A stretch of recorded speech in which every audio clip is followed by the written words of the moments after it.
मैं एक पौधा ढूंढ रहा हूँ जिससे मछली को जहर दिया जा सकता है। ट्यूबर प्लांट पूरे प्रशांत महासागर में आमतौर पर उगता है। इसकी पत्तियां अंडाकार होती हैं और यह समुद्री किनारों के नजदीक पाया जाता है। जहर इसकी जड़ों में होता है। इसकी सिर्फ ताजा और छोटी जड़ें ही इस्तेमाल की जाएं, क्योंकि वही सबसे ज्यादा जहरीली होती हैं। जब लहरें पीछे हटती हैं तो अक्सर छोटे छोटे गड्ढों में मछलियां फंस जाती हैं और मैं यहाँ इस ट्यूबर की जड़ को कुचल रहा हूँ ताकि इसका तेल बाहर आ जाए। और ये बढ़िया काम है। इसे आप अच्छी तरह से कुचल दीजिए और फिर इसे पानी में ऐसे धो लीजिए। कुछ ही मिनटों में इस पानी में फंसी कोई मछली तैरकर सतह पर आ जाएगी। इस पौधे और इसकी जड़ों में रोटेनोन नाम का एक प्राकृतिक जहर होता है, जिसका इस्तेमाल यहाँ के लोग मछली पकड़ने के लिए सदियों से करते आए हैं। इस जहर का इंसानों पर कोई असर नहीं होता, तो इन मछलियों को खाया जा सकता है।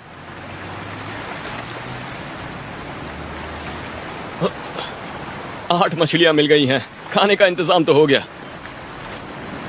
पर अब जब मैंने इन्हें पकड़ लिया है, मुझे इन्हें पकाना भी होगा। और इसके लिए मैं एक ईम्यू में इन्हें बेक करूंगा। ये दरअसल एक हवाईयन पारंपरिक रॉक ओवन होता है। मैं ये काम कब से करना चाहता था, लेकिन मुझे बस इसे ठीक से करने का वक्त कभी नहीं मिल पाया। तो सबसे पहले मैं इस तरह का एक गड्ढा खोदने वाला हूँ। अब मैं इस बड़े से चिमटे का इस्तेमाल करूंगा जिसे मैंने पहले बनाया। ये काफी बढ़िया है। इसके जरिए मैं कुछ पत्थर उठा सकता हूँ और इन्हें यहाँ रख दूंगा। ये काफी गर्म पत्थर हैं और इन्हीं पत्थरों के जरिए मछलियां धीमे धीमे पकने वाली हैं।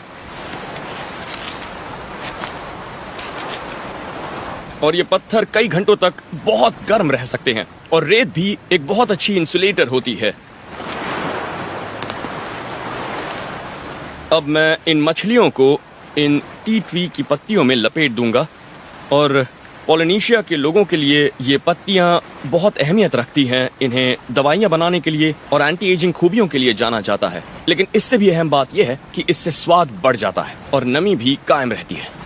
और मैं इसे इस गजब के स्टीमर के बीच वाले हिस्से में रखने वाला हूं और मैं इसके एक छोर को इस तरह बांध देता हूं। और अब ये ओवन में रखने के लिए बिल्कुल तैयार है। और मैं कुछ पत्तियों को यहाँ ओवन की तली में रख रहा हूँ और फिर इसके ऊपर मैं ये रख दूंगा इस तरह से। और ऊपर कुछ और पत्तियां रख रहा हूँ और बस अब मैं इसे ढक देता हूँ। और करीब 1 घंटे में ये मछलियाँ पककर तैयार हो जाएंगी। इंतजार नहीं किया जा रहा। मछलियां पक रही हैं। इस दौरान मैं नारियल के गूदे से तेल निकाल रहा हूं, जो मुझे सूरज की धूप और खारे पानी से बचाएगा। मैं इसे निकालकर कुचलने वाला हूं और इसका तेल निकालूंगा।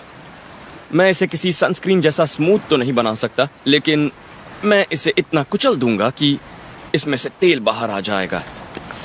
और इसी तेल के जरिए मैं खुद को खारे पानी, यहाँ की रगड़ और धूप से बचा सकता हूँ। बस मुझे इसे अपने हाथों पर और अपनी त्वचा पर इस तरह से रगड़ना होगा। आपको इसमें से तेल निकलता दिखेगा और इससे मुझे काफी बचाव मिलेगा। मछलियां अब तक पक चुकी होंगी। ये देखिए, मछलियों की आंखें बाहर आ गई हैं। पता नहीं आप देख पा रहे हैं या नहीं।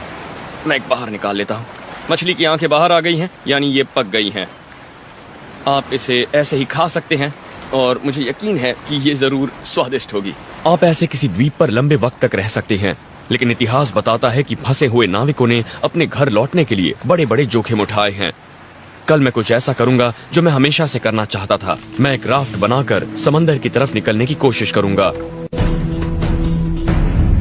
पोलिनेशिया के पुराने लोग इस तरह की नाव में सैकड़ों किलोमीटर का सफर तय किया करते थे, लेकिन जब भी उन्हें और ज्यादा दूर जाना होता था तो वो इस तरह का आउटरिगर इसके साथ जोड़ देते थे और इससे नाव स्थिर हो जाती है।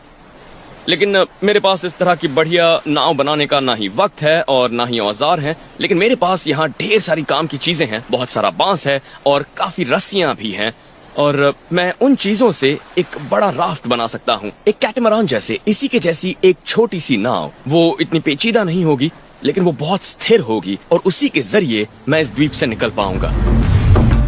समुद्री यात्री हजारों साल से बांस का इस्तेमाल उसकी ताकत और उसके पानी में तैरने की वजह से करते आए हैं। बांस के सेक्शन जॉइंट्स के बीच हवा मौजूद होती है और इसकी लकड़ी में भी छोटे छोटे हवा के चेम्बर्स होते हैं।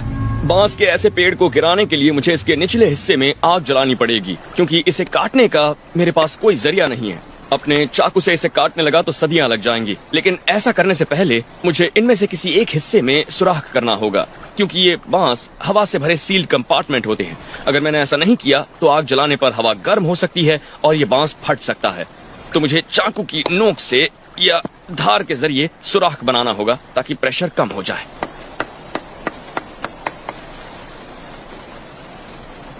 ये बांस बहुत ही सख्त है, लेकिन मुझे लगता है हाँ, मैंने बाहरी हिस्सा काट दिया है तो इससे प्रेशर कम हो जाएगा। तो अब मुझे बस आग जलानी होगी और इसके लिए मैं नारियल के इस बाहरी टुकड़े में अंगार लेकर आया हूँ। और हाँ, यह अभी सुलग रहा है। हाँ, यह अंगार अभी जल रहा है और इसे सुलगाने के लिए मैं इसका इस्तेमाल कर सकता हूँ।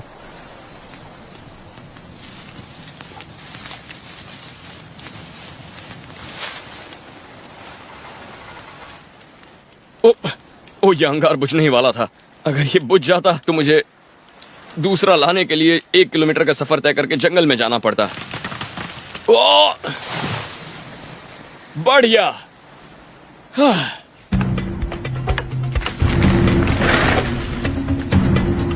अब मैं इसे हिबिस्कस के छाल की मदद से बांधने वाला हूं। इस कैटमरान जैसे डिजाइन से राफ्ट को ज्यादा स्थिरता मिलेगी और मुझे सामान रखने के लिए ज्यादा जगह। अब मैं इसे पानी में उतारना चाहता हूँ। इसके डेक को इतना मजबूत और लचीला होना चाहिए कि ये ताकतवर लहरों को झेल सके और मुझे भी पानी से ऊपर सूखा रखे। और क्योंकि ये राफ्ट काफी भारी होगा तो मैं इसके नीचे बांस के रोलर बना रहा हूँ ताकि इसे पानी में ले जाने में आसानी हो। अब मुझे एक पतवार चाहिए, उसके बिना मेरा सफर सिर्फ बहाव के रहमो करम पर होगा। ये इस राफ्ट का एक ऐसा हिस्सा है जिसके बारे में मैं कुछ नहीं जानता। मैं एक सेल यानी पाल बना रहा हूँ और ये काम मैंने पहले कभी नहीं किया, इसलिए मुझे ये नहीं पता कि इससे बात बनेगी भी या नहीं।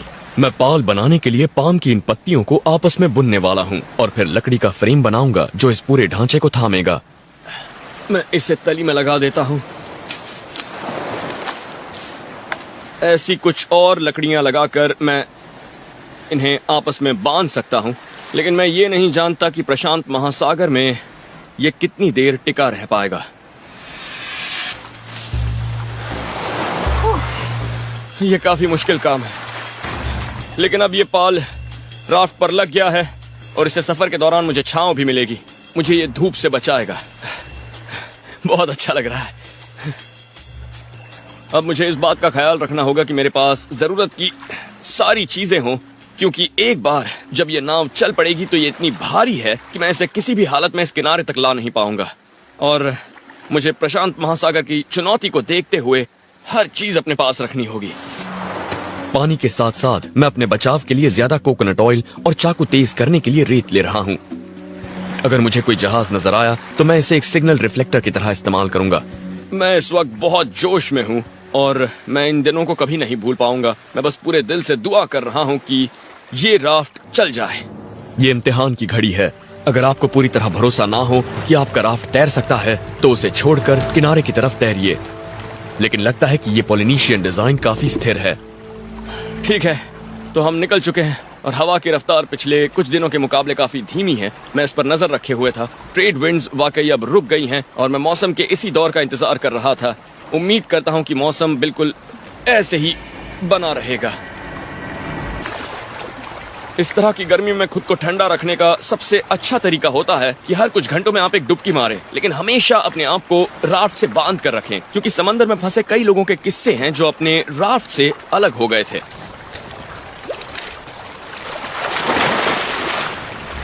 लेकिन इस पानी में कुछ है और मुझे जल्दी से इससे निकलना होगा। मुझे इसमें उतरने से पहले जांच कर लेनी चाहिए थी। मैं खुशकिस्मत हूँ कि पानी से बाहर आ गया। आमतौर पर शार्क सतह के करीब होती हैं, आप उनके डोर्सल फिन देख सकते हैं, लेकिन ये वाली गहराई में थी और मुझे पानी में उतरते वक्त पता नहीं था कि वो करीब है।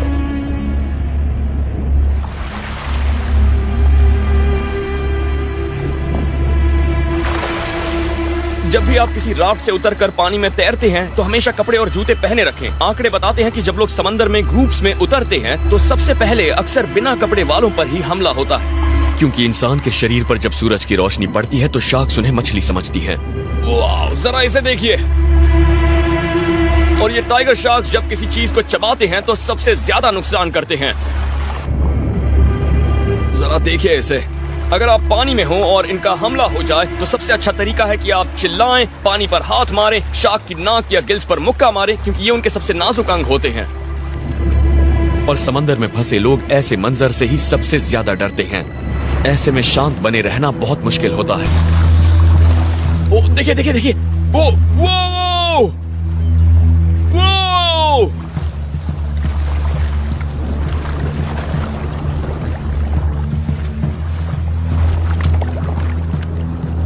ग्रेट व्हाइट शार्क के अलावा टाइगर शार्क किसी भी दूसरी शार्क के मुकाबले कहीं ज्यादा इंसानों की मौत के लिए जिम्मेदार होती हैं।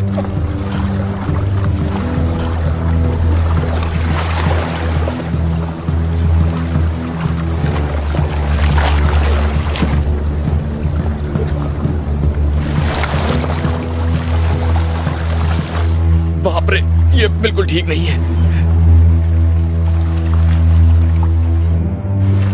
लेकिन जल्द ही ये शार्क मुझसे ऊब गई और चली गई। मुझे ये सोचकर हैरानी होती है कि इतने बड़े समंदर में लोग इस तरह तैरते हुए कई कई हफ्तों तक कैसे बच पाते हैं। अपनी उम्मीदों को जिंदा रखने के लिए जबरदस्त हिम्मत की जरूरत होती है। इसीलिए खुद को व्यस्त रखना और पानी और खाना ढूंढने की पूरी कोशिश करना जरूरी होता है। तो अब मछली पकड़ने का वक्त है। मैंने उसे पकड़ने का कांटा द्वीप पर मिली एक मछली की हड्डी से बनाया है। थोड़ा सा चारा भी जुटा लिया है और हिबिस्कस के रेशों से मैंने एक लाइन बना ली है और इसकी रॉड बनी है बांस से। चलिए देखते हैं कि क्या मिलता है। आराम से बैठ जाता हूं, शायद कुछ मिल जाए। ओ, लगता है कुछ फंसा है।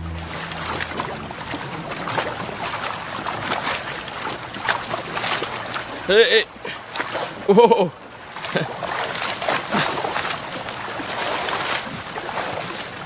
क्या बात है, एक मछली फंसी है। ये एक छोटी सी सर्जन फिश है। ये काफी डरावनी मछली है। आप इसकी वजह देख सकते हैं। ये देखिए, इसके शरीर की साइड चाकू जैसी तेज होती है। इस तरफ से भी ये काफी तेज है और ये बिल्कुल ब्लेड जैसी है। और ये इसके बहुत तेज हिस्से हैं। अगर आप इसे गलत ढंग से उठाएंगे तो इससे आपकी नस भी कट सकती है। मैं इसे ऐसे काट कर खोल रहा हूं और आप इसकी रीढ़ की हड्डी देख सकते हैं और मुझे यहां से इसका रस चूस कर बाहर निकालना होगा। कुछ खास नहीं मिला, लेकिन कुछ ना मिलने से तो अच्छा है। मैंने समंदर में जिंदा रहने से जुड़ी जो कहानियां सुनी हैं, उनमें से सबसे कमाल की थी बेलीज दंपत्ति की, जो पति पत्नी थे। और वो जब अपनी यॉट में थे तो एक व्हेल ने उन पर हमला किया और फिर वो करीब 100 दिनों तक अपनी लाइफ राफ्ट में तैरते रहे। वो बस कछुए, समुद्री पक्षी और मछलियों का कच्चा मांस खाकर ही जिंदा रहे। और उनके पास उस राफ्ट पर बस कुछ सेफ्टी पिन थी और उनके हाथ थे। और फिर उनकी जान एक छोटी सी फिशिंग बोट पर बैठे लोगों ने बचाई थी। तब तक उनके कपड़े उनके शरीर पर सड़ चुके थे। उन्होंने काफी सनबर्न झेला था और उनके शरीर पर काफी घाव भी थे, लेकिन वो जिंदा थे। मुझे सामने एक जहाज दिख रहा है। हम शायद उससे 7 या 8 किलोमीटर दूर होंगे और मुझे उसका बस ऊपरी हिस्सा नजर आ रहा है। वो लहरों में ऊपर नीचे हो रहा है और मुझे यकीन है कि वो एक जहाज है।